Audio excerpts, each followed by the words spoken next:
Assalamu alaikum bandiraɓe ko min Ablaye Thiam salminton ɗo inde coalition Waref ko min won tedde liste coalition diyami ko Hamadou Hunare toon to legal Mabou coalition Waref noon arti ɗum ko président Amadou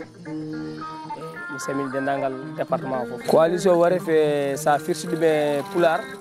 woni fodde nde poɗɗa wadde moni kala fodde nde foti wadde ko ɗum firti Waref e Pulaar nder département noon ɗo ko min arti ɗum ɗo oɗo Ablaye Thiam ɓurɗo andirede ɗo Baylel to Hamadou Hunare e nder département fof e nder 12 commune commune en gardi ɗumen ɗo hen kadi sa yi min dari min mbaɗi coalition Waref kadi eɗen darta département o kadi eɗen jiiɗi comme no fasfas en gonɗo ɗo fasfas de Matam o ɓiɓɓe diwan département o jiyen koye mumen kadi suwaɓe foof ay goto mabɓe yiyan ko so jii jeunesse no wayi hewde ni ko golle ngala ette golle ngari ha e nder diwanuji men ngari ha e nder guure meɗen jomina min donki famde ko tagui suwaɓe mbawa nadde hen mbawa liggade mbawa dañde hen ko pour dañde hen ko ɗum ɗon jeeya ko nani min e politique darde député yimɓe hewɓe enen nana député kono ɓe ganda ko woni darde député ɓe cikkata député so wi ne wawi fewnande mo wuuro kañum tan wonkoye fundude député wawi ko yiide Hunare naaɓe ndiyam ene naata ɗo Hunare naaɓe ɓiɓɓe Hunare naaɓe ngala golle jaaha assemblée nationale kalnaɓe ko caɗele diwan département o kalnaɓe probléme gonɗo e département o comme no fasfas oɗo nanɗo en ene foti ligginde yimɓe walla guese men ene kefta guese ɗe ko tagui ɓe joɓani yimɓeɓe ko poti yoɓe koɓe poti hokkude ɗumen par ce que neɗɗo arta heeɓa leydi ma ha para wasa yobdema e leydi ɗum ko droit Sénégal fof ɓe mbi kala neɗɗo ittuma to gonɗa ɗo yaromo yomma walla nawruma banggue goɗɗo ɗum noon ɗen caɗele min jogui ɗum ete ɗen caɗele ɗe mbawa safrede tanke e jahani assemblée nationale daroɗen toon kalen ɗum toon Sénégal naaɓe nana ɗum aduna fof tini ɗum mbayno ɗum ɗum haji kono so wona ɗum ɗon kam vraiment député ko ɗen darda député wayen comme jar mbiya nelaɗo ni ko nelaɗo ko diwan o neli kam département o neli kam yomi yami darnoɓe ɗon mi haalanaɓe caɗele mabɓe diwan ngal ko ɗum woni darde député ɗo e Hunare ko garmi ɗo hen go surtout diwan o mi teskima ko woni ɗo e diwan o caɗele jangguinoɓe goho ko garmi ɗo ko mi yiiɗi men caɗele jangguinoɓe ɗe manki ɗo hen diwan o probléme ɓe jogui yimɓeɓe ballaka golle no liggori diwan o ɓe ballaka ette nden diwan o ala ken galano ɗo e ministére uji ala ken galano ɗum ɗo pourquoi ça diwan o kala ko keɓɗen ɗo hen ko ɗenniyankoɓe men mbaɗanen ɗo woni hôpital muɗum woni goɗɗum woni jumaji mum woni laabi mum kala ko keɓɗen ɗo hen ko ɗenniyankoɓe mbaɗi ɗo e diwan o wona ko umme banggue laamu aranen ɗo min demi yaani ko wiyata tan ɗum ɗo ko laamu waɗanen ɗum ala ɗo e drono e machallah ɓe jetta Allah ɗe jetta ɗenniyankoɓe par ce que ɓe jogui pelle diwan o foof kala wuuro mo jaaɗa ene jogui pelle ɗe ko ɗen nangui diwan kono banggue laamu kam diwan ga yiyani ga e koye men banggue laamu en jiyani koye men ko min gaari ko min jawi tellade no campagne uddiri tan koyo jamma goto min goni noon ñande jour campagne ubbiri nde min mbaɗi Dakar to premier meeting amen ko Dakar min mbaɗi min paari premier meeting o min goppani ha weera min kuɓɓi oto jam min gaari ɗo e nder base amen to min gonɗo e nder département o minen lideraɓe noon gardi ɗo e nder département min goni ɗo e nder département o 4 jours hamin jaaɗa hamin pammini yimɓeɓe coalition ko yahata dow muɗum coalition arti ɗumen ko Amouli Akili konko arti coalition o e nder ɗum ɗon komin naati e département o min jii yimɓeɓe ne goyro ko heewi e nder département ji ɗi foof kala to jaaɗa bojji ko gooti moni kala wiyata ko ɗum ɗo ɓe ngala ɗum ɓe yimɓeɓe liggay ko probléme ɗo département tan holno yimɓeɓe ballata ha zone uji gonɗi ɗo ɗi ɓe mbawa dañde liggey ɗum ɗon probléme nde wonno ɓe mbi so doole donki yo doole keɓɓe ko rewi caggalama ko ko suhaɓe ɓolɓe dariɓe jeunesse o rewi caggalama ette mbiɗa andi kamɓe kala moɓe gembi wodata ko woni ette ɗo mbiɗa ɗamini so Allah jaaɓi inchallah so Allah ittani ko satti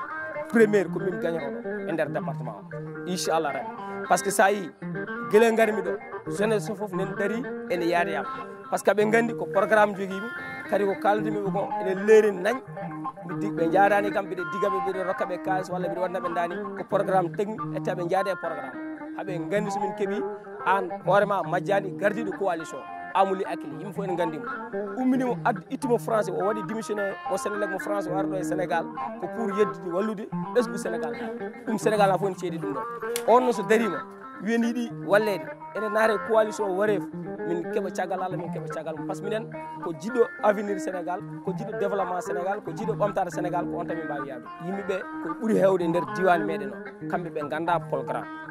be gandi ko Kaw Oumar Dorkouɓe nan ɗo ene rewe kaari hami ndeyema aɗa rokki min temedde ɗum ɗon tan ko ɓe goccani ɗo e nder diwnuji ko caɗele tan goneren neɗɗo saɗa yaademo ƴeew ko haalata o kettoɗa ko gollata ko ndewa e makko komin kewi wiide hol gonɗo kangal neɗɗo arema ene fenanma ene funtuma ene wiyama ko ni lammina ɗum duuɓi duuɓi tati 10 aɗa lammin ɗum ala ko waɗanma wurto 3e o arama saɗa yiilo kangar ko an woni kangar par ce que mo funtuma mo heɓa haqqille ma taw ko wiyama ala ko waɗantuma hen minen min garni sa yi ɓeeɗo hay goore mabɓe mi rokkani mbuɗu mi rokkani poɗɗi par ce que programme tege min an kadi aɗa andi musi amadou hakkili sa yi o occi france o wari ɗo hen o waɗi ɗo créé entreprise makko ko golle addimuɗo e leydi he sénégal la fof ene gandi ɗumen wadde minen ko programme min jogui programme min kalni ɗum sene so min kalni ɗum ɓiɓɓe département min kalni ɗum suwaɓe Hammadou Gounar naɓe ɓe nani ɓe jaaɓi hedoro noon ko politique mo mbiyami o holɓe ganduɗa jaare politique ko poosam rokkam temdere walla dokkam capanɗe joyi walla dokkam 5000 francs mi woranma ɓe gonda ha ɓamtare diwan o ɓe gonta ɓamtare wuuro ngo ɓe gonda avenir haydara kamɓe ɓe poosimaɓe keptan ɓe jaaha ɓe mbaɗama porte walla ɓe goranma a yiyade hol aroɓe ñande jour élection ko kalis ɓe jogoro ɓe mbiya sa worini minen min dokkuma naggam ɗum noon tan ko iwane meɗen ɗo kala soɓe laami meɗen ɓe pewnanta en ɗo haydara par ce que kalisaji koɓe nanguɓen kamɓe ɓe jaggata koɓe soɓɓen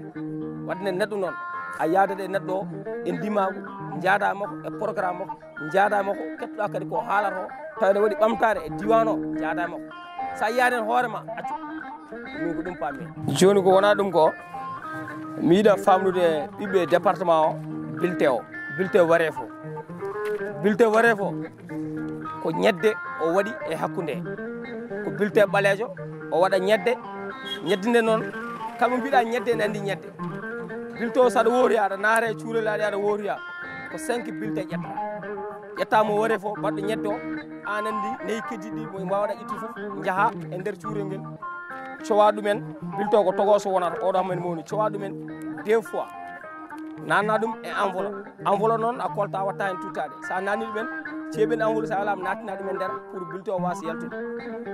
nanna ɗumen beɗɗa ɗumen nder keese sa fayi yaltude noon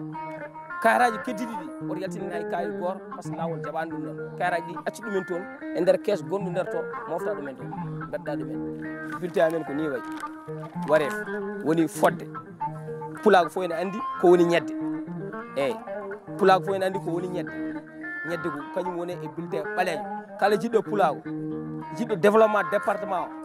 jiɗɗo ɓamtare département o yo wotan oɗo bulletin wotan ɓiɗɗo département o woni Ablaye Thiam kaldo e moɗon ɗo hen